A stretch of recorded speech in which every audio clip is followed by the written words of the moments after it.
I figured that like Exorcist probably would have been our favorite, but I was not expecting Showgirls.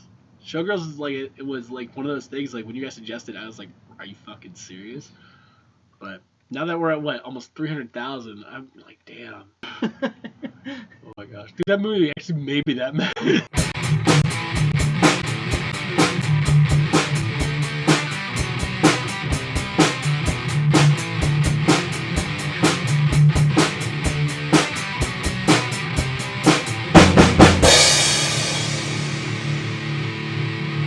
Hello everybody, welcome to another episode of Jeff and Collin in the Morning, where we are your hosts, Collin Peters And Jeff Manfred. Jeff, you got a really cool shirt on today for this episode. I know, like it was hard trying to find one to fit specifically for this because there's really not too much for it now. Like, yeah, there's obviously movies, but I felt this was way more fitting because all of us being Ghostbusters fans, it's actually Ray's Occult Books, and actually it's the address. And Is it actually a 555 number? No. I think it's the actual one for the movie too. Really? Oh, wow. I wasn't gonna call it, but I figured it would be something really weird. But hey, who are you gonna call? You know but it's actually a company that I order from a lot. They're called Camp Eerie. They're an Etsy store. And honestly, like even like yesterday's post with Joe, Bob, and Darcy, which honestly is still pretty cool. There was a lot of explain that post. I'll officially explain this. There's a lot of shirts that they did for that. And the one for Spookies is actually the one I think they used in the episode on Last Drive-In. Yesterday's post was actually, I received a citation, which it was a certificate of watching a VHS horror movie marathon. I think it was the first American-made and the first Canadian-made VHS horror movies. So they were horrible. I mean, Lexi watched the first one with me. It was a bunch of kids that went to a house, and it's haunted, and like it made no sense. I actually started rooting for the killer at that point because they are the worst group of kids I've ever seen in a horror movie that I'm like, well, this killer better fucking kill somebody quick.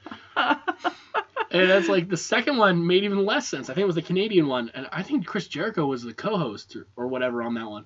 And it was funny because like they're all talking, like Darcy, him, and Joe are just talking about how bad this is, and I'm like, yeah. But usually Lexi will watch the first movie with me if I'm watching The Last Drive-In, and it just so happened that it was that night. But did you apologize to her? No. But I did thank her, and said this even last night's post. I was like, "This is partially yours too." Most of the time, she just goes, "Are we really gonna watch that Joe Bob bullshit again?" Yes. The answer is yes. And like honestly, like it's. I started watching the show back in 2019 when we did the Zoom. And I'm like, as I'm watching it, I was starting to realize, like, I've seen this host before. And it didn't dawn on me until I joined the Lost Drive-In, which is their Patreon. And they actually show clips from Monster Vision. And I'm sitting there, I remember the opening and everything right after watching WCW. I'm like, now I realize I'm fucking old. Yeah, that's going way back. I mean, just WCW alone. And, what is it? And then he had another show on, I think it was like Turner Classic Movies Turner Classic Movies. It was because WCW was TNT. Yeah, and that was in the 80s. But I remember that at one point, too, with my dad. And, like, he's actually at an old drive-in, and he's talking while in front of the projection booth. And all of a sudden, I saw a picture of that. I'm like, no shit, my dad used to watch that show. So it's coming full circle. So my father has introduced me to more characters in my lifetime than I ever expected. Between that and Mystery Science Theater, which is kind of a big thing. It's like crazy that all of it revolves around bad movies. Unfortunately, your father introduced me to some bad shit, too. Yeah. But it's like, after waiting almost a year for the certificate, I've come to find out that, I think, her name's Darcy on the show, Diana Prince, she goes by, I don't know her real name, but I guess it's obviously stage names. She was the one that actually kind of did everything for the certificates, and, like, we were starting to get updates in January, and I come to find out that she did all of it. She paid for it out of pocket, which I thought was really cool, and I'm like, I gained so much respect for her throughout finding out all this stuff, and I was like, I felt bad, like then realizing like everyone was asking her when the years are coming, and then she actually answered being like, yeah, I'm paying for this out of pocket, so it's kind of like going that's when I can do it. Yeah. So I was, like, when I was done, I did thank her through the same email for the Iron Mutant, but I figured it's gonna take a while. She's kind of busy. No, I'm sure she appreciates that. I know she's definitely responded back to a couple Instagram messages that we sent her. We sent her the message on our Halloween 3 episode. We talked about our love / hate, for the movie. Because, I mean, there are things that we do like about it. There are things that we don't like about Halloween 3. Like, Halloween 3 is a roller coaster of a movie where it's like there's a lot of really cool things, but then there's just some other things that keep it from being a really good, solid film. Like the robot shit. It's like, but yet, more importantly, Tom fucking Atkins. Exactly. And she is a Tom Atkins fan herself, and we expressed our love for Tom Atkins in that. So I know we sent it to her, and she did respond back, like verbiage, Yeah. It was like a very meaningful like response back. It wasn't like oh cool, thanks, yeah. It was like, I don't remember it word for word, but I remember when she did respond back, it was like, oh, no shit. And then we got a follow from her too. So that was, and thank you for that. Honestly, like, it's kind of cool, like, realizing, like, how much she does for the show, and, like, she's always promoting John Bloom, Joe Bob, because, like, she knows that it means a lot to him, but he is kind of like, I think he just actually turned 69. Oh, wow. And it was kind of funny, like, they had the 40th anniversary for Joe Bob, and then shortly thereafter was his birthday, so he was, like, trying to hide both of them.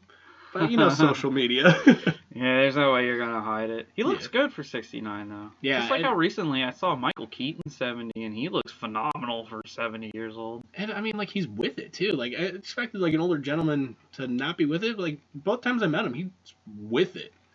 I think probably part of his job with, like, being up to date on this stuff and just being, like, so mentally exercised that's probably helped him in a lot of ways. It's like what they say about doing word searches are really good for your mind, and it's almost like an exercise for like stroke victims and stuff. So I'm pretty sure with like how he has to break down and analyze and watch movies and give some sort of like review and critique, he has to like be mentally prepared and with it.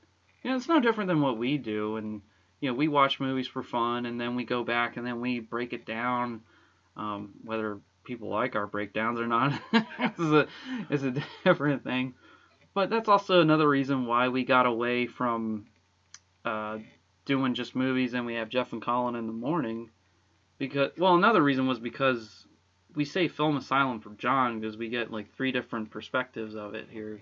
We get an overall aspect and you get 3 different opinions. Most of the time we're on the same page, but then like we always bring something new to the table where it's either like this scene we didn't like or that scene we liked for this reasons, for that reasons, or you like something and I didn't like something, and that's how we like basically give like an anatomy of it. I think the best occasion that showed the split at the table was probably Blair Witch.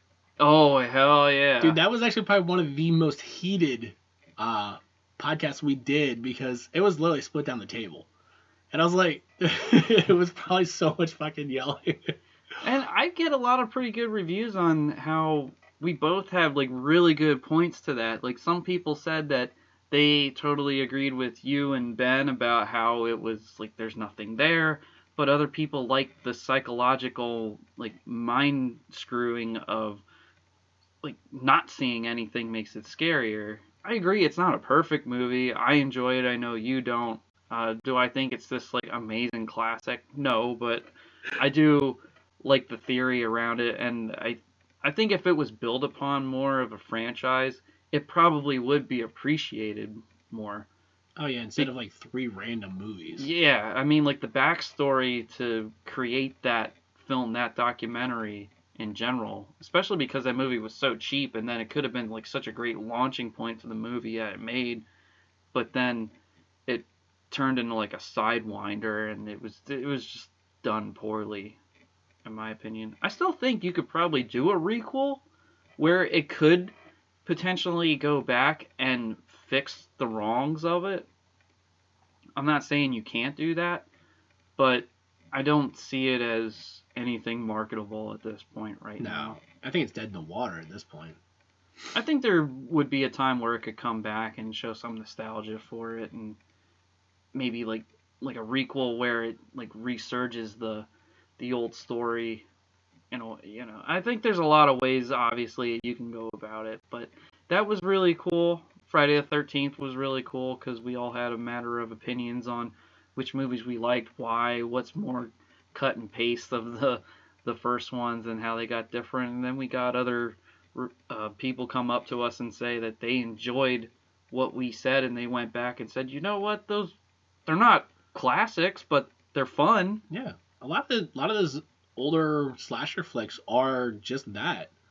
They obviously not gonna bring anything new to the table. They're just gonna be like, oh, here's a story. If the story's good and it's fun, and I was totally just lost my train of thought. Oh, and then when we're talking about Halloween, and I had a theory that the best way they would have to save this new trilogy would have to incorporate Halloween 3. Because if you could bring back Tom Atkins, because, fucking Tom Atkins rules, and but you could make Michael one of the original test subjects for the mask, that would make him almost unstoppable, which he is now. But I think we're way past that point. I don't think they're going to try to do anything with that. I don't even know what honestly, after Halloween Kills, I wasn't even really too into what's going to happen with this one. I mean, I'm still going to watch it at some point, but I was so disappointed with Halloween Kills overall as far as the story goes that I was just like, eh. It said it'd be cool, but we'll have to see what... Is it this year, right? I forget it's 2022. I think so. I think it's just time to wrap up the story with the Jamie Lee Curtis stuff. And like I've said before with that franchise, that I think there's more of a story with Dr. Loomis.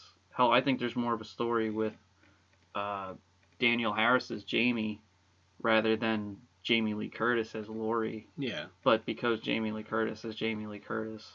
But I am glad that that character's getting a better ending than what happened in Halloween Resurrection, because that was just a travesty and was even horrible. Yeah. Dude, I'm glad they rewrote history for this one again. Yeah. And for the better of the franchise. As much as everyone's 50-50 on kills, let's see what Ends does. It might get better. That's true. I'm not saying it won't, but I'm just saying that my lack of interest is just yeah. So, because we mentioned your shirt, the reason why is because we don't film the show. We're thinking about it at some point, but for anybody who knows or doesn't know, Jeff usually wears a shirt that incorporates the topic of discussion, and because he had Ray's Occult bookstore from Ghostbusters 2, he decided this would be appropriate because today we're going to be talking about the main, what do you call them, demonologists, or... I guess demonologists would be the... paranormal investigators? Yeah. Honestly, I felt like it was probably the most fitting because they deal with the occult, they deal with everything that, I guess, goes around with it. Mm-hmm. We're going to talk about Ed and Lorraine Warren. And as everyone knows them from all the movies, it's kind of crazy, looking into what they really were. And we felt that this was kind of a fitting thing because, yeah, we like the movies, but there's more to it than just those movies. Even though that's a franchise and a half right there. Hey, good for them, though. They lived interesting lives, and to have Hollywood make movies about them, and of course the movies are embellished. There was even stories about how in the books, Ed really embellished the stories themselves. And I don't know, for anybody who doesn't follow paranormal investigations and demonology type stuff, a lot of things that you see in The Exorcist or The Conjuring, they're not really Hollywood exciting type things. So I think it's kind of necessary for them in order to sell books to make things. But you gotta say that it's not real. There's a hint of fiction in it. And I think that also adds to their discredibility, if that's the right word. Yeah. Or just discrediting them. I don't know if discredibility is actually a word. It is now. It is, yeah. Thank you. But yes, Ed and Lorraine Warren. They are based mainly in Connecticut. Ed was born Edward Warren Miney, I believe. Yeah, Yeah. it looks like Warren was actually his middle name there for a while. I don't know how that worked. I just saw that his name was Edward Warren Miney. He was born September 7th, 1926. He passed away August 26th of 2006 at the age of 69. Lorraine is Lorraine Rita Warren. She was born January 31st, 1927. Passed away April 18th, 2019 at the age 92. Which, by the way, I don't know if anybody remembers. I don't know if you remember this. The weekend she passed away was, I believe it was Easter that year. And we recorded our first episode of The Exorcist that weekend when she passed. Oh, wow. Because I remember I wanted to put a little tribute in there for her, and we never did at the time, but we didn't know what was going to happen with the show either. I think at that moment we were just so excited to do that first episode. Like, we were talking about it for months, actually almost a year. It's like one of those things, like it was like a do or die moment. So it's like we didn't think about everything around it. So that's actually kind of crazy, kind of fitting too that we did record The Exorcist on that. Yeah, it was wild. And I remember I was saddened to see that news, and it was like, well, you knew the day was coming because she was 92. I mean, she lived a full life too. Hell yeah, she did. Her and Ed, they lived incredible lives. Ed was a self-taught and proclaimed demonologist. He believed his house was haunted when he was a kid growing up. Both were of Roman Catholic faith. They contribute hauntings caused by demons over ghosts more. They also are very distinct in saying that there are different types of hauntings. That there are certain hauntings that are from loved ones and certain ones that are from demons. That like if you ever want to know paranormal terminology, look them up because they are just so with it. They are on point. They can educate you. They even at one point were on a show where they said, if you want to have any questions or if you want us to investigate stuff, please come and contact us. They would send their home address on TV. Yeah. Dude, that's kind of crazy. That is really crazy. But then Especially again, when they have the basement that they do you really want to go fucking messing with their house? I think that got turned into a museum, and they would actually show it off. But I'm like, would you really want to go in it? Yeah.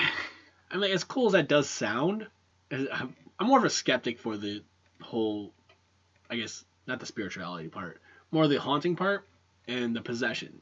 Like, yes, I know that it happens, but it's like I'm looking for the based in reality effect to it. Because, like, if something is happening, I want to know if it's really happening or if it's something reality based that's just causing it. So it's like almost a debunking mechanism, I guess it would be the best way to explain it. Well, they would do that, and they showed that in the movies where they would say, oh, it might be the wind and the temperature, this time of year would make the pipes creak or something, and they would say that there's nothing really in there.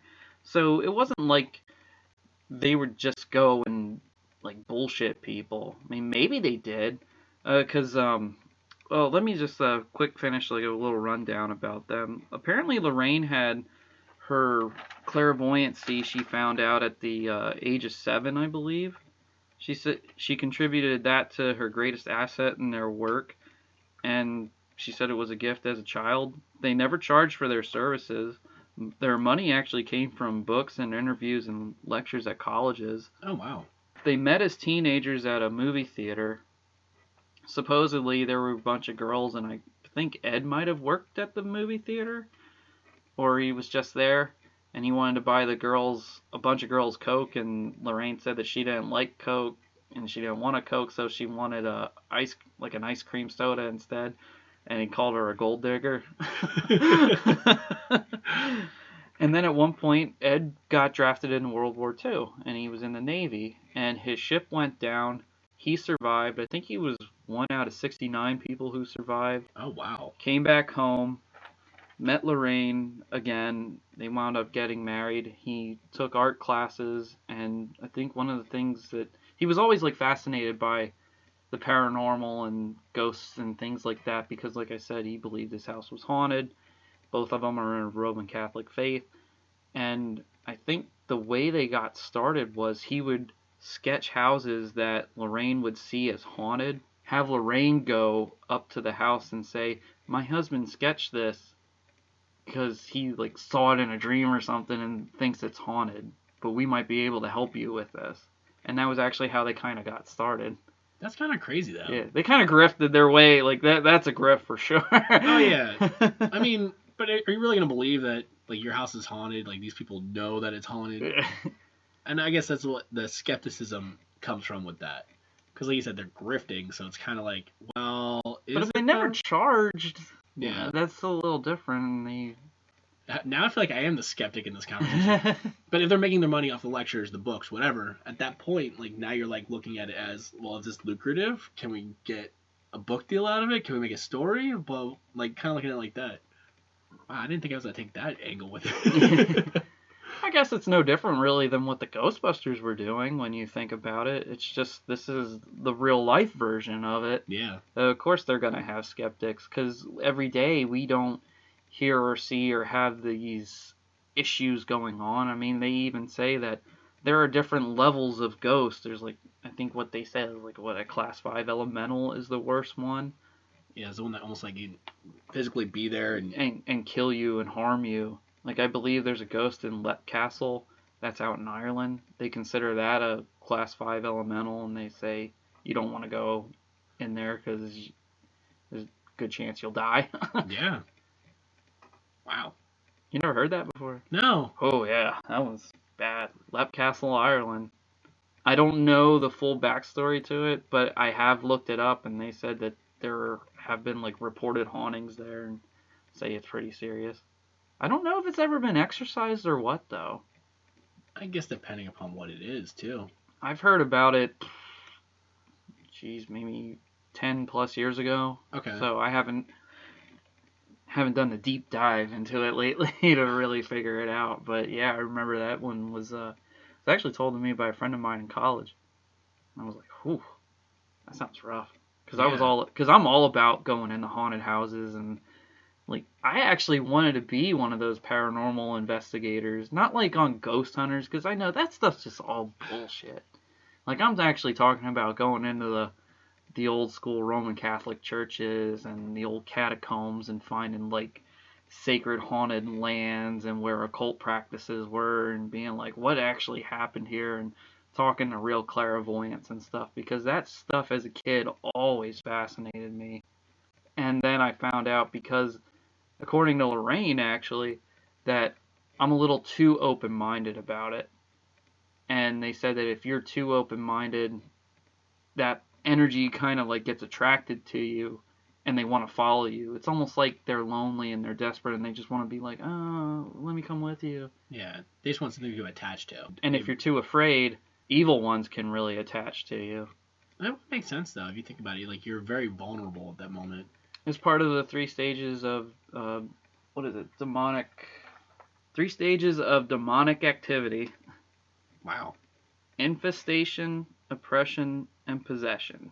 So, like, being that vulnerable, that would be the infiltration part where you're very open, and then the oppression, like, almost smashing down, like, breaking you. The infestation, they said, is more like the whisperings, hearing the knocks, or maybe even chairs moving and stuff, like enough to give you an ease of, like, something's not right here.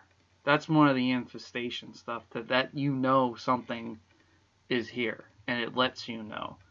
And I think in turn, it's like what they do during the infestation, pretty much from like what we've seen and what we read, is what causes the oppression, where you feel weak, you feel lost.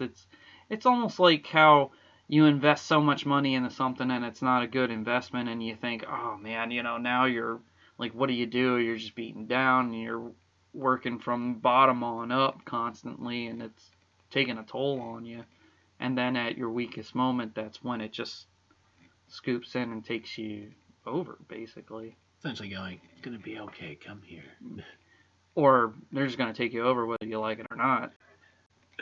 It's really the kick 'em when you're down syndrome, but when you're dealing with something that's evil, I mean, it doesn't care. It doesn't even care who the hell you are. All we know for a fact is that anything evil does not love God and Jesus and that's probably your best protection in anything like this.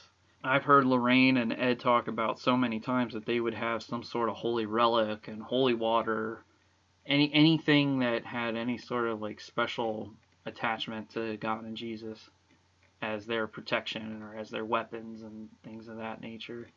And oftentimes it wasn't just them that would go into these things alone. They would have other people, like other priests would get involved, other ministers, and people that were in the faith in general, in the paranormal investigations as well, that would either want to just record and document or do photography. Well, even in like the first Conjuring movie, we saw there was a cop that got involved and wanted to help the family, and he's like actually with them at the end of the movie when shit's hitting the fan. And I thought that was really cool. Even the photographer and videographer, he was with them too. Well, I think it's based upon they founded the New England Society for Psychic Research in 1952. So, like, they were already trying to build that up, which is probably where, like, even in that movie, they were able to get more people interested in it. So you had the photographer, you did have the cop. I'm guessing the cop was supposed to be more of the skeptic, making sure it's reality-based, like you were saying. The photographer was there just to show, like, all this stuff is happening. But it would be really cool. I would kind of want to see more of their stuff too, like everyone that was involved with the society, because we hear about Ed and Lorraine, they have the stories, but I'm like, what about the people that were involved? Like, I know you get the stories for different families, but I'm like, what about the other researchers? Yeah, I know that their son-in-law, Tony Spera, he actually, I think, is like kind of picked up the torch a little bit. Ed and Lorraine had a daughter named Judith, and she married Tony Spera, and I don't think she's really involved with it, or she doesn't like the spotlight, or I don't know. As far as I know, it just seems to be that she likes her privacy, which I can respect for sure. And Tony has definitely taken the mantle of like telling Ed and Lorraine stories more and carrying on the museum, because we talked about the museum, but we didn't like actually get into it. What the Warren Occult Museum is a collection of haunted artifacts throughout, was it like 42 years or something ridiculous of like like Ed and Lorraine's encounters, because there's usually some haunted artifact. And what cursed objects would be the best way to explain it. Yes, thank you. And they always said that they'd much rather have it kept in their possession, I guess is the best way to say it, to make sure that nothing ever escapes. Because they always say, like, why don't you burn them? Why don't you bury them? And they said that there is an attachment that's either like good, bad. Most of the time they're bad in there. And like that object is pretty much a vessel. And if you destroy that vessel, then that spirit goes away.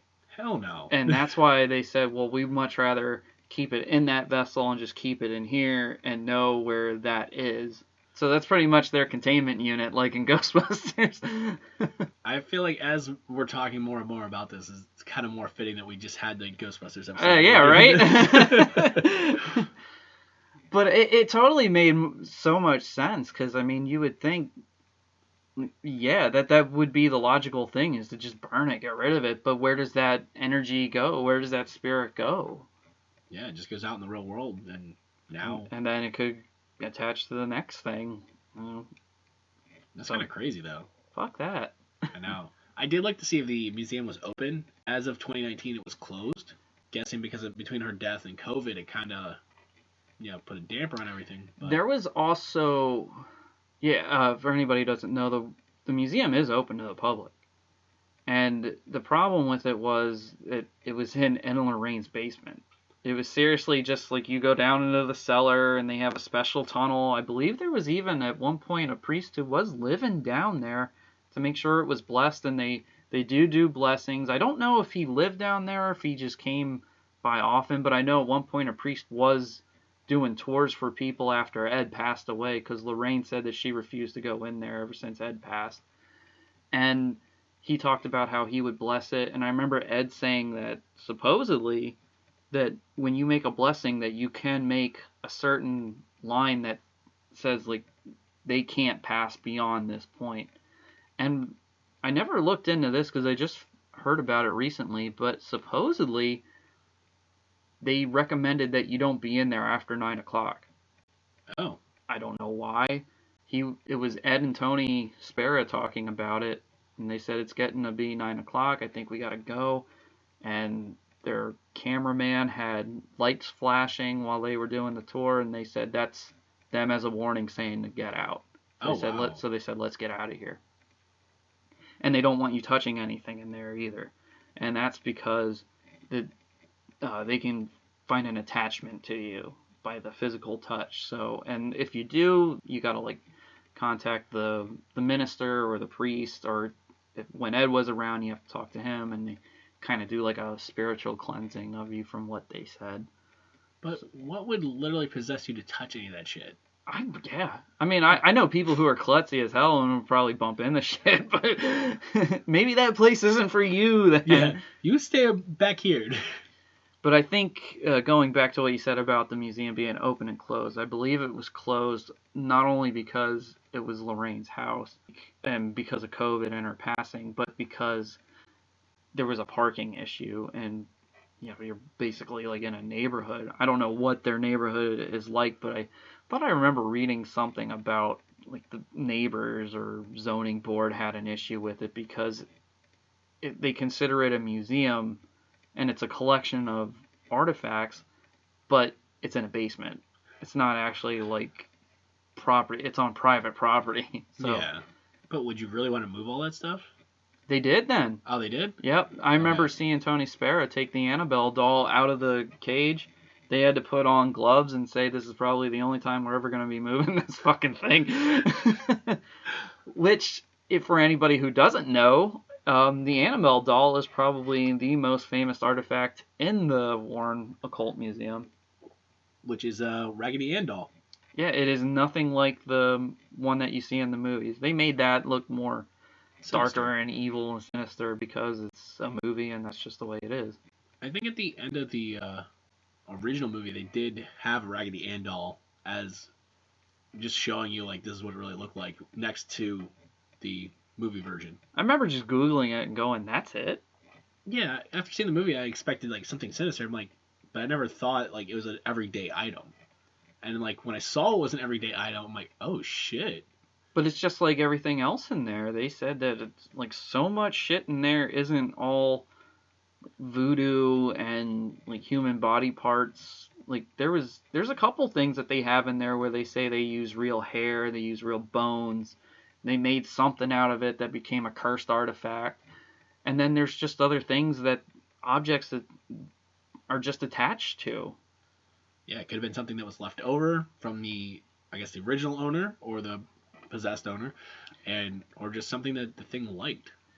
I've heard Ed say that there was a regular Halloween mask, and he was asked, why is this Halloween mask in here? And he said it's because usually in occult ceremonies, seances, whatever, some people will buy a mask and wear these that's what they want to look like, or they'll wear them during a summoning, and then some demonic spirit will attach to that. So you can just buy something and then summon it, and it'll get stuck on whatever you got. And that's how it stays with you. There was even a story about a mirror, and they were like, what's up with this mirror? And the mirror was supposed to be a way to see evil spirits through a reflection, and it was used in the same way, I believe.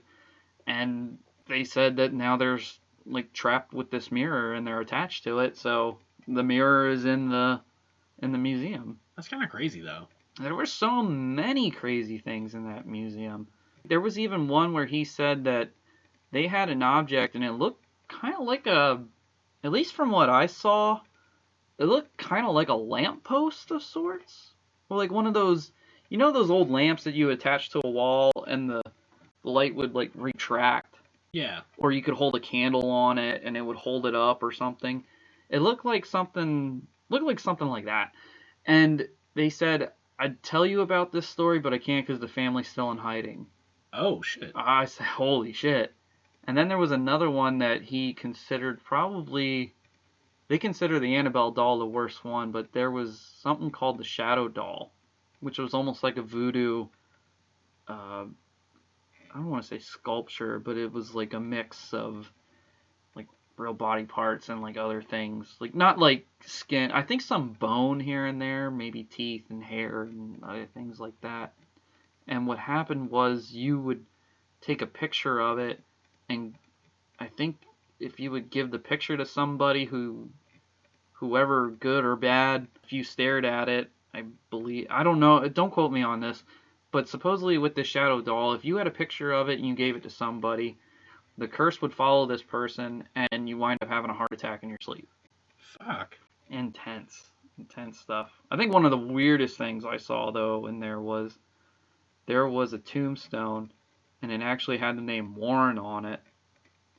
And it either had Ed's date of birth and death day with no year, or...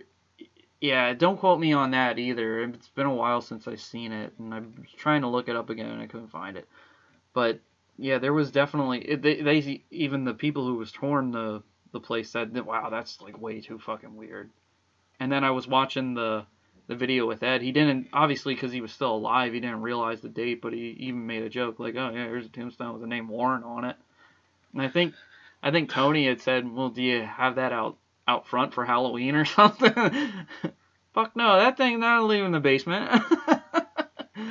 I mean, there is probably so many stories that they haven't told. Like, we know of 7 or 8 that are probably their big ones, and 3 that they made in the movies. Well, 4 if you include Annabelle. And it's kind of crazy, like, as I was saying earlier, like whether or not it was real. So, like, we were talking about how Ed would have to embellish it a little bit. Yeah, like hauntings are hauntings. Like we've seen all those paranormal, I guess, shows would be the best way. And then you see like, oh, a door opens a little bit. Yeah, that might be it. But it's like watching those movies compared to the real life. I'm curious to see what was the embellishment. Like even like with the possessions, like finding out that like the possession happened, but it wasn't to the extent like how Reagan wasn't the full. Was supposed to be a little boy, not a girl type thing was kind of cool. But I mean, look at I'm trying to think when they started talking about Amityville Horror. We bring this one up a lot, not through Ed and Lorraine, just the movie itself. But it was kind of cool seeing them finally touching on it. And when they're like, all right, we're just gonna touch on it. You guys already know the story, so it's like it shows like maybe that's pretty much it. Like it was haunted. Fuck off. It like even reading the books, I was reading just a graveyard book that Ed put out, and I'm reading some of the stories, and it was kind of hard to like take it for what it was.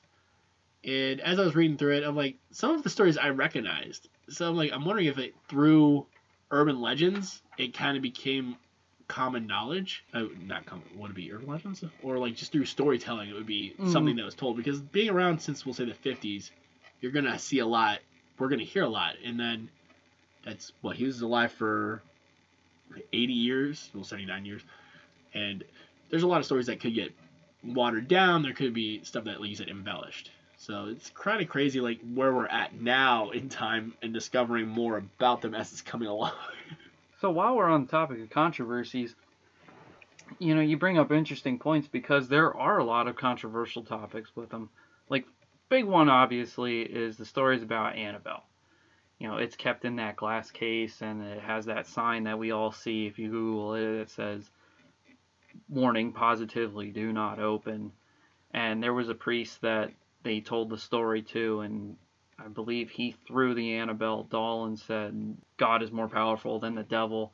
And here he had a brand new car, and his brakes blew on the way back home. Oh, shit. Apparently there was a kid who was banging on the glass or something in the museum and said, like, what do you got?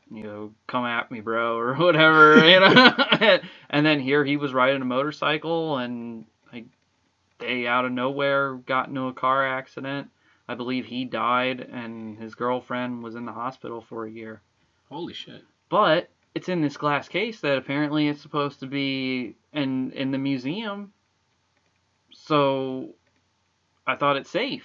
Well, if you think about it, they're touching the thing that says do not touch. So if it's getting even a little bit, just you're getting bad luck from it. But does it work like that? Like, it could possibly just be coincidence. That's a hell of a coincidence, too. But they're being disrespectful to the item. And they always say, never challenge the devil, never challenge a demon, because it's never going to go well. Because they always said God is more powerful than the devil, and the devil and demons are more powerful than humans. Exactly. And which is pretty, like, stupid if somebody were to try. Come at me, bro. Which in a lot of ways I think is a reason why we don't, like, really, like, have self-defense training classes for demonic possessions and shit like that. Like, you leave it to professionals and professionals only, because then everybody would be trying to do this shit. I don't know if I would want to. I'm not going to say, like... I wouldn't want to. Fuck that. They actually said, believe it or not, that there is a book really called Book of Shadows. Okay. And Ed had a copy of it in the Occult Museum, and he said flat out, he said, I recommend nobody buy this book. Oh, shit. Yeah. but that's real. Another thing that I found out that was controversial was apparently they never gave a name of the boy who got into the motorcycle accident after the Annabelle situation. Or the priest, maybe, for that matter, for all I know. Another thing is, like you said, Ed was known for embellishing stories. Whether it was to sell books or whatnot, it's like, well, there's telling the truth, and then there's telling stories, and then there's fact, and there's fiction. So what exactly are you telling? And I don't know if the books are considered, you know, like fact or fiction to begin with. I never really looked into the books. I just heard about them, and I said, okay, well, if they're going to be embellished anyway, why the fuck should I bother reading them? Because especially like after seeing what other paranormal investigators do, it really isn't as exciting or as so out there as they say. Another thing was there was an author that they worked with. His name was Ray Garton, Garton, and he was doing, I believe it was work on, there were 2 Haunting of Connecticut houses. I'm not fully sure which one it was, but he said that one of the families was very inconsistent with their storytelling. He didn't know how to write the book, and he contacted Ed to see if he could get some sort of validity on everything, and supposedly Ed flat out told him that the family was crazy, just use the story that they gave you and try to make it scary, and put that in the book. I would say the 2 that they might be talking about are the one that they just recently did the movie on, and the second one being I don't even know how to say the name, it's the Durger house, which would be the Haunting in Connecticut. Okay. That's the other one I'm looking at. Sorry, I was looking away from the mic. Those are the only 2 that I could see like being like inconsistent, because they're both very similar in the style, but the one being that the third movie being The Devil Made Me Do It, showing that he was possessed and killed somebody, where the other one was another haunting. Mm-hmm. So it's kind of crazy. Like you said, they're very inconsistent. I also heard stories about the second movie where, what is that actually called? The Enfield Poltergeist. Okay, yeah. Where they weren't even there. Like they showed up, they talked to everybody and said, "Oh, this will make a lot of money," and bounced. Yeah, they said, yeah, and Ed talks about how he was like played a big part in it, and really all they did was just kind of like be there for the girl. Yeah. And then they redid some tape recordings, because they actually still have those audio recordings, but like the pictures and everything that we see from them were from other paranormal investigators that were over in England. And Ed and Lorraine have traveled the world. I've seen videos where even in their later years, like they went into the catacombs of Japan, England, obviously, all over the place from what I had seen and heard. But I think it's like still really fascinating how they did get around. Now, how much credit exactly they should get, I don't know, because they have, like we said, from the museum, they have endless amounts of cases that I'm sure we haven't even really touched upon. We just know some of the more famous ones, like the Perron family, which was what the first Conjuring movie was based off of. We know about Annabelle. For anybody who doesn't know about Annabelle, that information's everywhere, so, there's no need for us to, really get into it.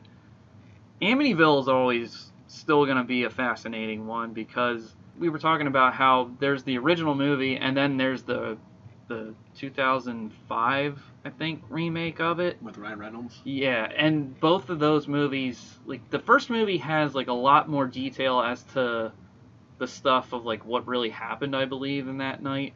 And then the 2005 one goes into more depth of the behind the scenes stuff. Like there was I don't know if he was like a priest or occultist, but his name was Ketchum, and he did have sacrifices in a little cottage around that land area. I don't think it was like actually on where the house was, but there was also talk about the DeFeo. Like they knew about the DeFeo family was really murdered, and they think that the son who did do the murdering, they said he wasn't around when the house was blessed and exorcised, and I believe his dad even got some religious statues at one point because they felt like something was wrong in the house.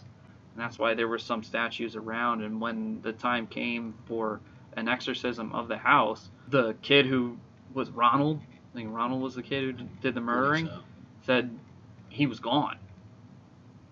I found that interesting. And they think like that's where the negative energy came from, because I think they also said that he didn't particularly care for his dad, but he loved his brothers and sisters, and they just think like that demonic energy that was still on that land attached to him, and that's how it happened. It would make sense, like you said.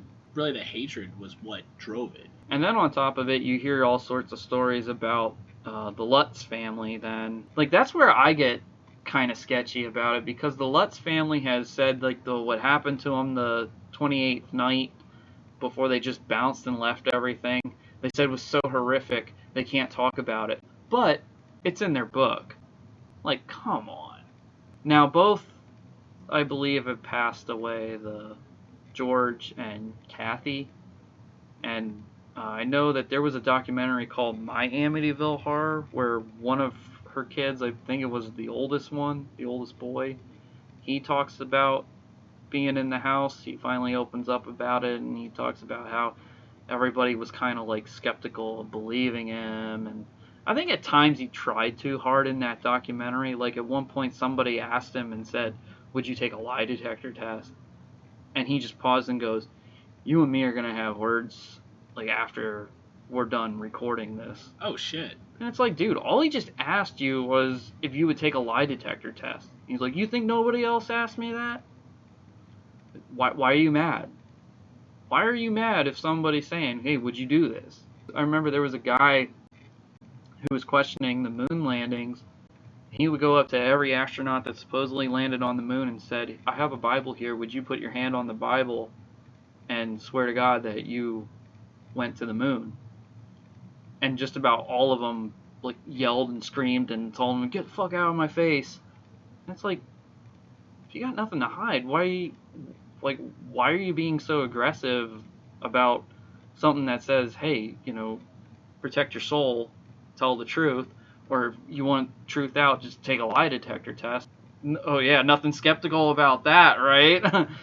But you can play the other side. They're probably tired of hearing it too. I believe that, but there's no sense to get like that aggressive about it. I mean, it should be something that should be brought up, and then to see that reaction, if that was a genuine reaction, it makes you look bad. Yeah. Whether you are sick and tired of hearing about it or not, you still should just answer and just be like, I've heard it so many times, and like if it was me and you want to prove a point, and if you're telling the truth yet, you would say, I've heard it so many times, and yes, I would. Yeah. Be That's more what you gotta say. But I could see where they're coming from. I could see the quick to anger, because like take the moon landing. They've been hearing it for years. Be like, well, fuck off, all right? I get it. Like you said, very skeptic, and it, like as much as like I want to believe 100% of everything, I still am gonna pull that card and be like, wow, was it? I think questioning things is part of believing, though, in a way. Like, I remember talking to my cousin who, his mother was a minister, and he was also a believer in God. I remember saying, like, I still have, like, questions about things and how we kind of, like, have proven that science in some ways has debunked religious beliefs and stuff. And he said, well, isn't questioning part of believing, too? And should we not try to rely on our abilities on Earth to take care of ourselves? Like we shouldn't just be like asking God and like hey, I need a new car, like pray I need a new car, you can't just do that. Like, or what are we doing? We just get shit for free, and what's the purpose of life? What is like like, how do we grow and progress and change and talk about this thing called humanity? You know, if we just keep doing stuff like that. Powers like that should be about healing and valuing life, and that we were given this gift and we got to view it more as a gift, not take it for granted and just say, oh, hey, you're the most powerful thing in the world. Like, yo, give me everything I want. Like, you know how many people there are in the world? And if you just, like, say, hey, I want everything, like, how does that work? Yeah. I mean, and they always talk about how God has a plan for us all. I mean, hey, we might have plans for ourselves, but it might not be that purpose. I might not be what I want to be in life, but maybe that's not what I'm meant to be anyway. Exactly. Should I resent God or Jesus for it? No. It's just, that's the way it is, you know? Like they say, life sucks, then you die. No, it's not that bad. I'd say the other point is, God's not a genie. He's not going to grant every wish that he hears. Exactly. And people get that misconception where it's like, no, that's not how it works. Yeah, he's not Santa Claus. Like, yo, here's my Christmas list. Oh my gosh. You know, you should be praying for healing and the strength to continue on and be comfortable, like when you feel like your time is ready to pass, that you're going somewhere greater than what we have on Earth. Make it be worthy to be there. Like, don't just say, like, hey, you love me, you know. Yeah. I'll see you up there. I don't even know how to explain that. Like, why would you assume that God would give you everything? But I think it's just an entitlement. People don't understand the meanings of religion and what goes about it. Like, I don't understand billionaires. Like, what are you doing with all that money? Like, one mansion isn't enough. You gotta have all these fucking mansions, and you gotta have a boat that you ride, maybe 7 times a year? Okay. You know, you could just rent that. But no, you gotta, like, own it. Like, you gotta own everything. It's like that. And then do what? Then you cause chaos, it seems, because you can. Or you can do good, and it seems like doing good is harder to do, even though they could, like, world hunger with all the billionaires that are in this world. World hunger could probably be solved like that. Are they doing it? No. So what the fuck are they doing? Showing off. Ooh, I'm impressed. But we all end up in the same place. It's 2 foot wide and 6 foot deep. Yep. I mean, no, that's never gonna change. Yeah, and it doesn't matter if it's made of platinum or if it's the cheapest wood that you can find. You know, you're born one day and you die another. Worm food. Or your ashes. I kind of prefer that. Yeah. Was there anything that really stuck out to you when you were, like, looking into any of the cases? So, like, with me, I was actually more curious about the whole discrediting them, because, like, I was curious because, like I said, it was one of those things, like, they were well known for what they did, and as I was reading more, it was more about how, like, trying to discredit them, and then that's what caught my interest, where you're actually going the other route where you're, like, looking at all their achievements. Well, I wouldn't say that. I mean, I was definitely open to, like, what they had, and obviously it's different because I'm not there. Yeah. And I realize that. I can't say they were the greatest. Are they definitely the most famous and influential? Yes. This paranormal investigation stuff has been around for years. Obviously, Ed taught himself, so stuff was even around before him. And there are people in the religious field that will do some training. Like I said, when I wanted to learn more about, like, the devil and hell when I was in Sunday school, it was just kind of sidestepped. So you kind of had to, like, find it on your own, basically. And you were lucky if you found somebody who could open up and talk to you about this sort of stuff.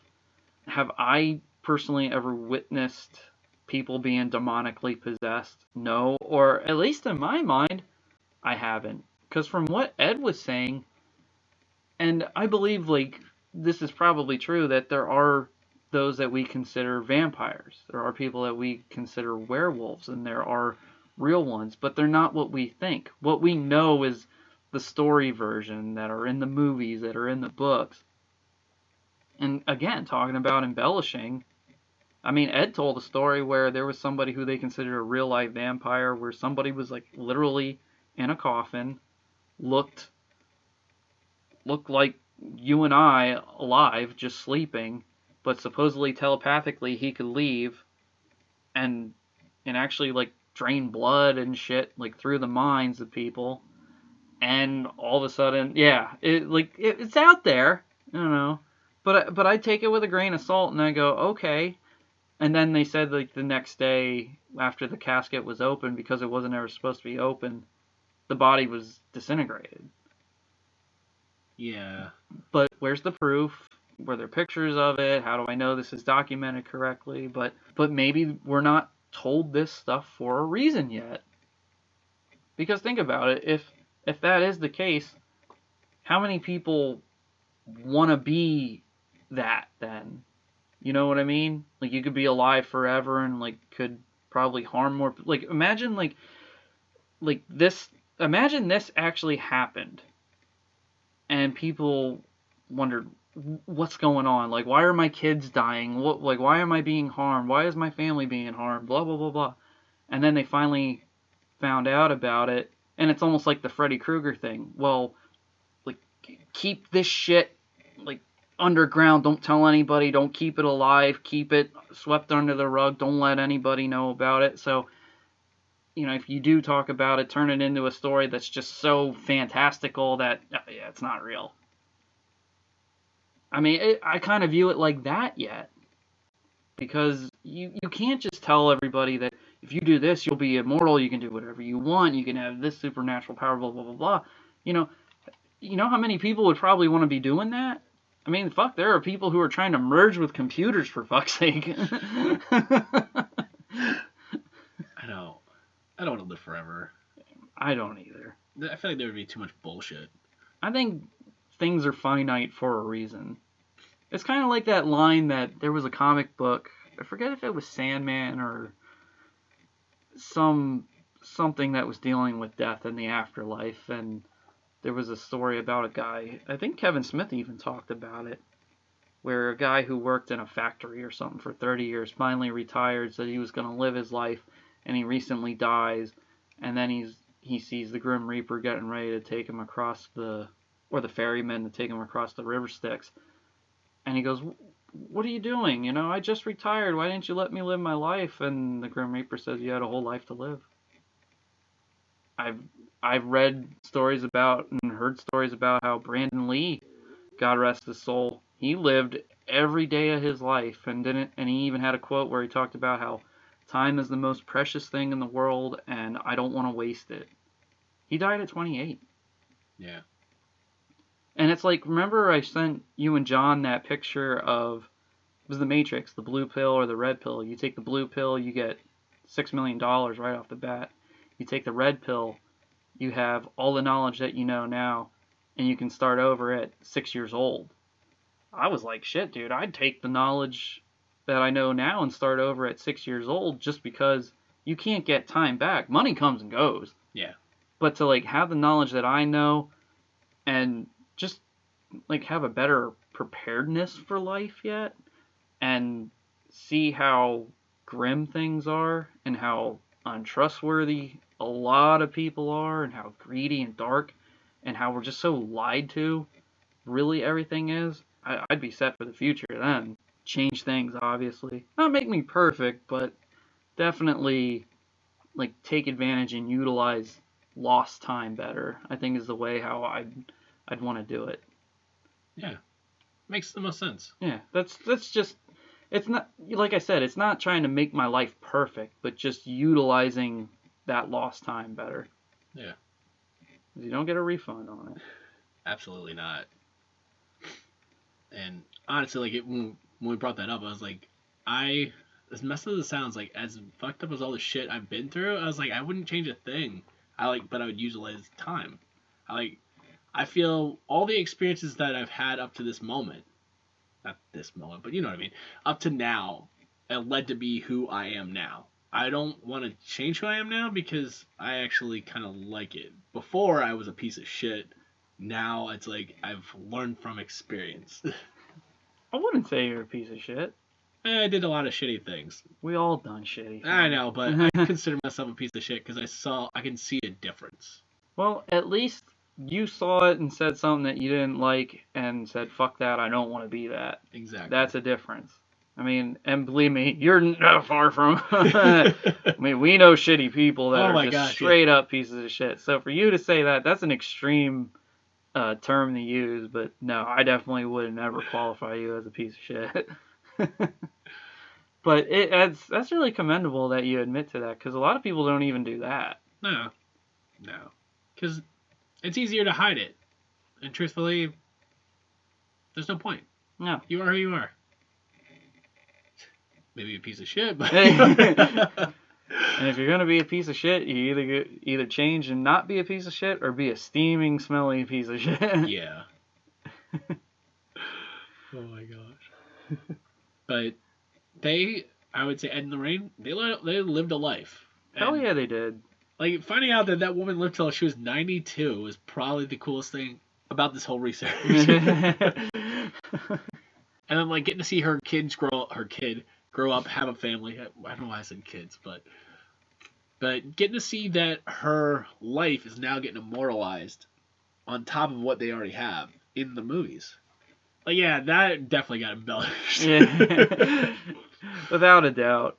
But it was kind of cool. Like, I would always wonder what she thought about, like, that first movie. Like, if she was like, well, that really didn't happen that way, or was like, oh, that's really cool. Like, I was surprised that they chose these people to play us, or... Well, she was around for the first two. I know, definitely the first one. I don't remember the second one. Yeah, she was there for the second. Okay. That was 2016. I remember Okay. She was in a wheelchair at the time.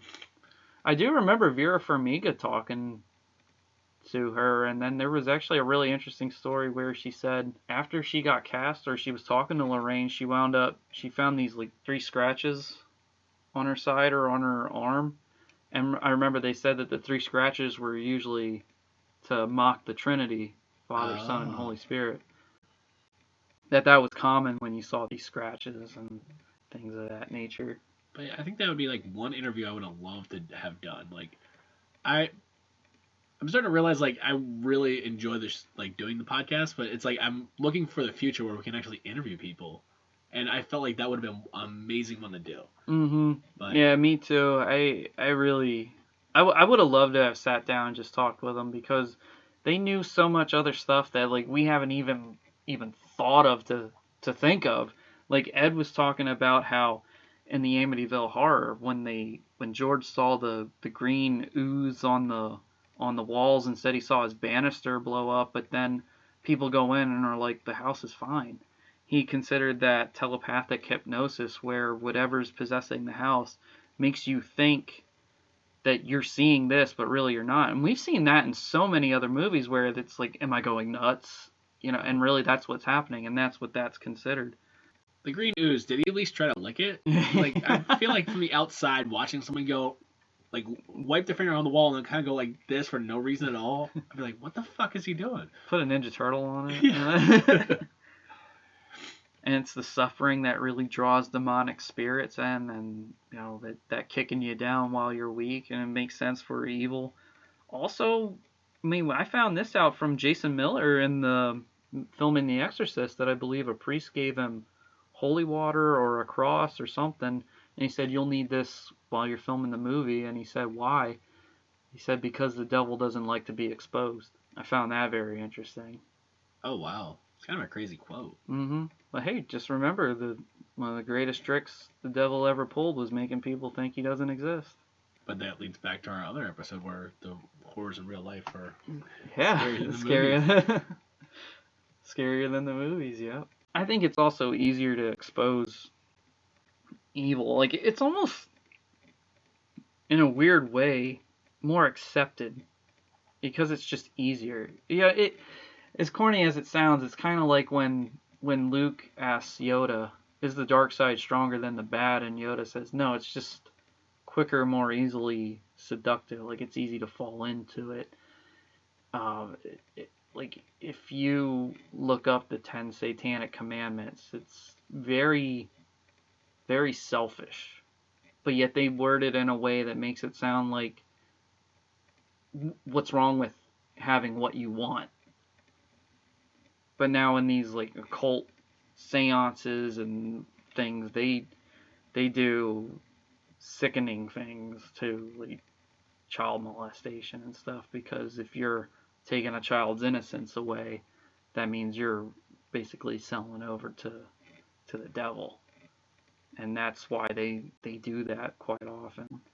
And it's disgusting and it's wrong, and I have absolutely no sympathy for anything bad that happens to people who do that. No. Not even the slightest. And I think we all should be warned about that, and we all should not be sheltered from these stories, because I noticed it's like it's almost accepted to, like I said, that evil is here, but we kind of make fun of it in a way. Or if somebody says that they are a Satanist, it's kind of like, whatever, going through a phase. But then they get too deep into it, then all of a sudden it gets really fucking out there. And I feel like faith in general is just being lost. I think that comes down to, like, I would say in the past, we'll say, 10 years? We've seen a lot of crazy stuff happen on both sides of the fence. Yeah. With both the church itself and the craziness of the other side. Can't think of the word right now. But I think that's why faith itself is lacking, because both sides are almost just as nuts. See, and part of me also says that a big part of that is also because of organized religion. Like they're turning it into a business, and then they're making it into a con. Yeah. You know, and they're taking away like the real meaning of faith. Like I've always questioned this before, as one should. I mean, it was like, why would a church kick out anybody who is in the LGBTQ? Okay, I've heard that they consider homosexuality a sin, but I'm like, does that person deserve not to go to church? We all sin. Yeah. That doesn't mean that they don't love God or want to change that. You know, it's like I just have a hard time seeing God having people in this world that have a sexual preference and saying there's no chance of you ever coming up to heaven because you were created this way. And as far as we know, the devil was God's left-hand man, which is why like there was a rumor about if you're left-handed that you're evil. Fuck you. But then there was also a story that Satan was also the most beautiful angel of them all. And I guess it's that easy manipulation to look so innocent and like looks being deceiving sort of thing. But yeah, I mean, I think we do need to like learn these stories again and go back to it. I mean, shit like that to me is like more important. That and self-defense and learning more about life is way more important than fucking pre-calculus or some shit that we learn in school. It's like, I think we need just at least the knowledge of it. Whether you believe, that's different. Yeah. You know, because like, who am I to say, yeah, you should or you shouldn't? I mean, I believe because I choose to believe, and I've seen and heard too many stories to not believe. You know, and it like has touched me in a way that like, I understand it. It's like, okay, it may not be like you said, the genie, but I've seen how it works, and I go, man, this is a fucking blessing, you know? Like, shit like this just doesn't work out like this all the time. I could live a regular mundane life and go, okay. Yeah. Wake up, do it again, and then there's like some other shit that just happens. It's like, it's not the lottery where I get millions of dollars, but it is in a different sort of way. So, hey, I get it. You know, you gotta take the little things as like gifts and just say, yeah, I mean, shit. When I found this interesting, that crows are so smart that they know when you're feeding them and taking care of them and you're being nice, that sometimes they will give you little like sticks or Nerf darts and other things as a thank you. That's really cool. It's, you know, Mother Nature's like gifting you, you know. It's like there is a way that like the universe gifts us. It might not be, like I said, winning millions of dollars through the lottery or whatever, but we got to take what we get as these blessings. Like, hell, the podcast in a way was a blessing during 2020. Oh, absolutely. That kept us busy and it kept us like, sane with it. Yeah. I mean, I've even said that before, that like, hey, 2020 was actually easy for me to stay entertained because I have a creative mind. I was going outside. I was still working. I was very fortunate for that. And then when we had this, it was like, hey, it worked out. So, I mean, I realize that, and I definitely don't take it for granted. no I've enjoyed it the whole time. And honestly, when you said like enjoying things, like I always tell people enjoy the little things because you don't know what's going to happen. Like, so even the smallest thing will make your day. Mm-hmm. So, and the funny thing is, like, I took that from a movie because of Zombieland, and when they said that, I was like, yo, it makes the most sense. So, like, don't worry all the time about what's coming. Just worry about what's happening right now, and go with it. Because that's what you're living at. Yeah, enjoy a conversation. Enjoy the time with your kids. Enjoy your friends. If you're like always worrying about tomorrow, tomorrow might not come. And it's the memories and what you do with that time that's gonna, continue on and be memorable, and what will have everybody like show meaning and purpose, and how you utilize your time. Like, well, this person did this, I should take what I have and do that, blah blah blah blah. It's kind of like how like how we talk about the Oscars and awards, and how some people just hold like the creative artists, involved in the projects to the like a higher standard with them.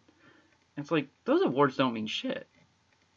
I mean, yeah, they're prestigious, yeah, they're classic, and they're a tip and a nod to them. And we've heard like other stories where it was kind of like an ego booster in the end, which in a lot of ways now more it is, and it's to help with their insecurities. But are you gonna tell me a movie like Nightmare on Elm Street should be faulted just because it's a horror film and didn't win an Oscar? Fuck no. That movie's a legendary classic in its own right. Frankenstein and Dracula don't have Oscars, and they are the pinnacle of like Halloween and scary monsters, and are living in cinema for over 100 some years. That's what it's about. It's having this stuff that is just so great that it'll just live on, and you bring great memories, whether they're scary or fun, sad. Like, we're all gonna feel these wave of emotions through life. That's what they're there for. I mean, we all feel pain as much as we don't want to feel pain, but we are, unfortunately. I feel like we got way off the topic, but honestly, it all nice. It all contributes to each other. Yeah. Though. I mean, because this is what we talk about, just in general. Like, we've delved deep into life, and I think in a lot of ways, this is what Ed and Lorraine also would want. Yeah, because like you said, there's so much they've lived for. They've so much they've shown us. There's so much that they brought to light that even being a skeptic, it kind of like was kind of cool reading everything about it. And like I said, just getting off the topic, but it's like you said, it kind of came full circle because that's what they wanted in life. They did enjoy the little things, but yet they also wanted to keep everybody safe. Mm-hmm. And that's probably what, in the long run, they wanted. And it's more, information can be key, but it also can hurt you.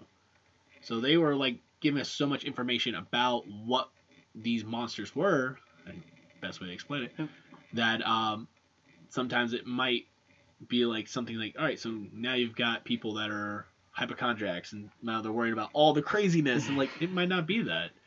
So that's why I feel like both sides of the fence are both to look at. Not only have they provided information to keep people safe and keep people aware, but they've also said, this might fascinate you, but stay away.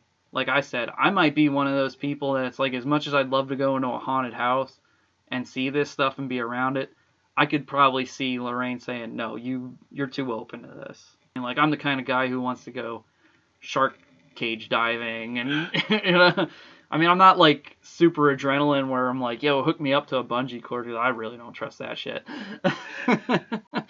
But there are some things that like I'm fascinated with, and I think it is better that I do just keep my distance with. Just, it's okay to know, it's okay to be involved and knowledgeable of it, but I got to keep my distance because I also know I'm not a professional.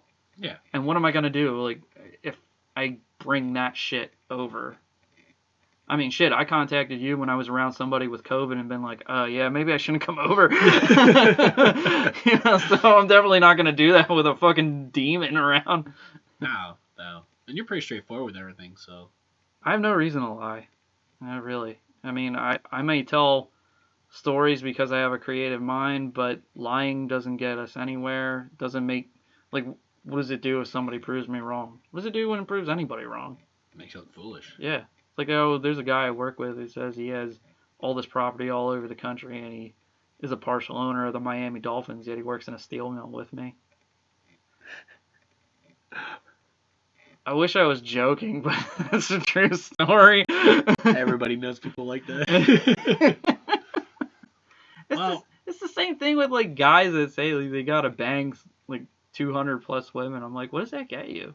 I always tell people, I'd rather have one beautiful woman than 1,000 sluts. And I do, so I'm happy. I'm sorry, that analogy. But yeah, and it comes back to, enjoy the little things. Exactly. Because we don't always get, you may not realize how good you actually have it until it's gone either. And some things that you might work at that you think make you happy really aren't. And what you think is the best you can do, how do you know if you didn't explore other aspects? So it's okay to be adventurous, but we all have a lane that we gotta stay in. Yeah, not go too far. Yeah, I mean, I'm not gonna go fight a gorilla or wrestle a crocodile or something.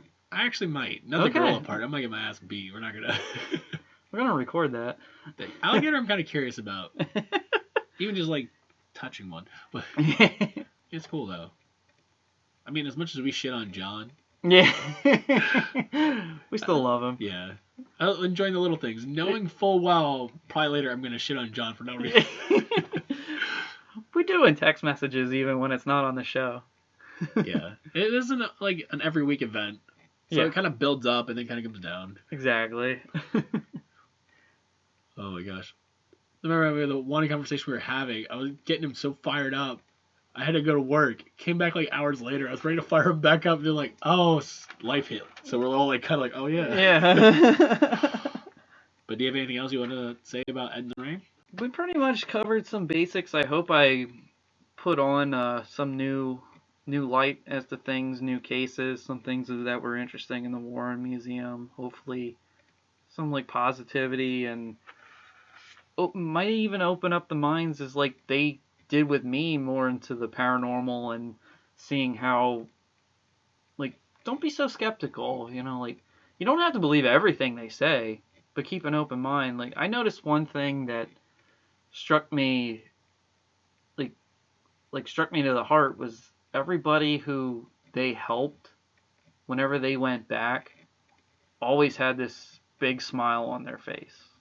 I think they said, though, that the family from the haunting in Connecticut kind of resented the Warrens.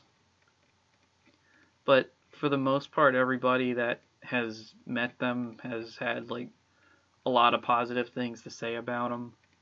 And not in, like, a weird, narcissistic, toxic way. For them to make the money that they did, and through investments elsewhere, and not charge for cases, I found interesting. Now, like you said, that there were times where, like, the Enfield poltergeist, which is what The Conjuring 2 was based off of, they just kind of showed up and bailed. There really wasn't much to it. But I'm guessing, like, they already saw everything was in hand and was being taken care of. They might have just been, hey, come check this out real quick. We need a referral. Or another thing I heard was they didn't really endorse or have anything to do with the Lutz family with the Amityville Horror book. So whenever they talked about it, it was through their own accord. And I can't see how or why they would get anything from that book or the movie in general anyway. So the way they talk about it, unless they would have their own shit about it, that's the only way I could see like that. But I'm not going to say that they're totally perfect. I'm not going to say that I fully believe them. But if anything, they influence me to definitely look into it more and have an open mind about this stuff, and to see that they don't make you not want to believe, but if you're into it to keep your distance, because like I said, if I'm too open-minded, maybe I shouldn't like be into the paranormal. Maybe I shouldn't go to a place like Lep Castle, you know? So I'm glad that with their lectures and with their interviews and the plethora of video footage that they have, that they inform us of this, because somebody might be getting into it in the wrong reasons, or they might just think, this is bullshit, and go into it, and then all of a sudden infestation happens, and then just like that, you know, they get like pale white, as Ernie Hudson say, I have seen shit that'll turn you white.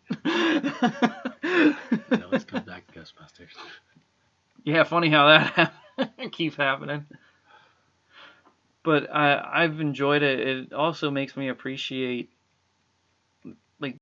like what happens after we die, and what could possibly happen to these vessels, and how through the afterlife we can still be lied to, because like they said with Annabelle, that they were saying it was a 6-year-old girl, but supposedly from what we know, God doesn't let the spirit of children inhabit objects, and that's how they found out it was a demonic presence. And that not all hauntings are all demonic or evil. They're just lost. They might, like there was stories about how they said that sometimes, like if a soldier was killed in Vietnam or something, the last thing they remember and felt comfortable with was being at home, and they just have their spirit teleport back home. That's just where they are. That's really cool, though. I remember hearing Ed tell a story about that. Overall, I appreciate what Ed and Lorraine Warren have done. I appreciate that they were out in the world and they did bring all this knowledge to our lives. Also, that they made terrific characters in movies. I mean, I enjoy the Conjuring movies. I can't really say I'm a big fan of the Annabelle movies at all. The first one definitely was absolutely horrendous. I think 2 and 3 got better, but it's still... Yeah, it is what it is. Yeah. The Nun was total bullshit. That was fabrication to a T. That wasn't even a character really in the Enfield. Shit. That was just Hollywood spicing things up. But again, that made a cool character. Like Annabelle was a cool character for movies. Yeah, I actually pulled the movies out to see like there was anything like on there. I think the first one actually has a documentary. It's a Life in Demonology that I might actually check out now. I should have done it beforehand, but didn't think about it because I'm like, it's a movie. I didn't expect them to actually do anything. Do you have anything else to add about Ed and Lorraine? Did it like change any of your mind? I know you're pretty heavily skeptic on it. No, probably about the same. Like Okay. It was just cool seeing like what they achieved, and like they were playing both sides, not like playing both sides, but like showing that like hauntings can be real and hauntings can be something in real life, like the wind blowing through a certain way could not like shake your house a little bit, stuff like that. I like the fact that they were able to debunk stuff, and the fact that they were always like, you can tell that they always loved each other. From what I was catching on to, is like that's what I kept reading. Like I thought that was actually really cool.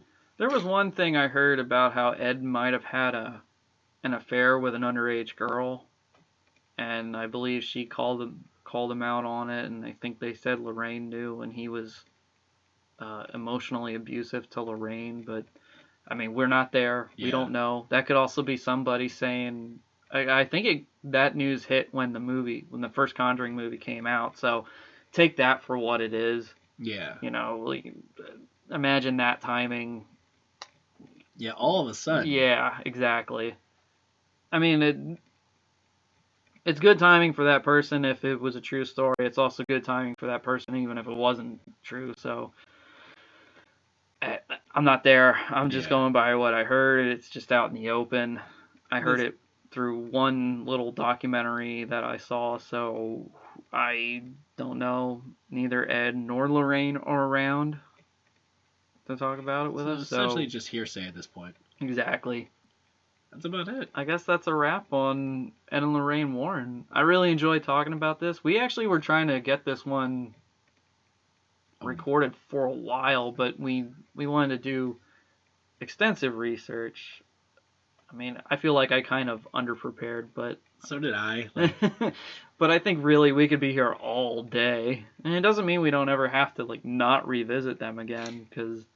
I mean, like I just explained some of the shit in their museum. It's like, if that stuff's still out there, I'm very curious.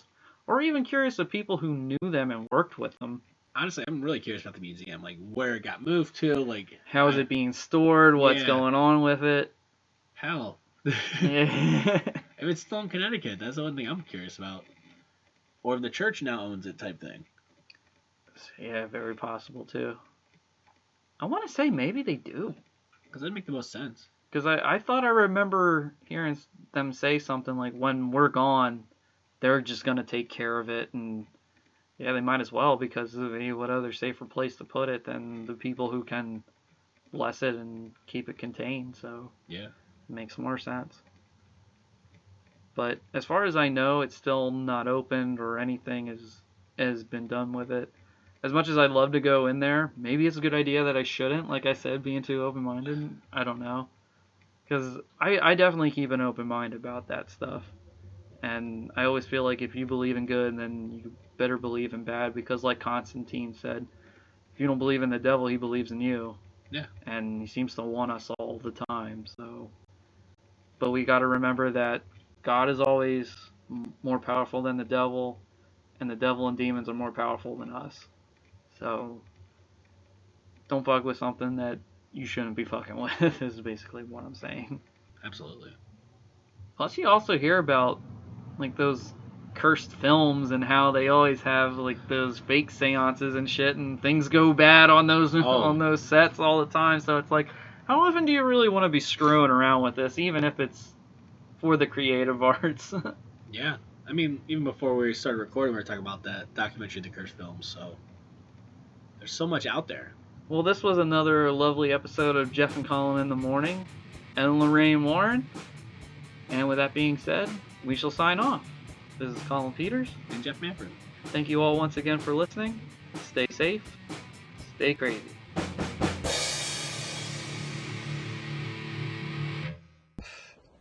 Please, somebody help me. Oh, yeah.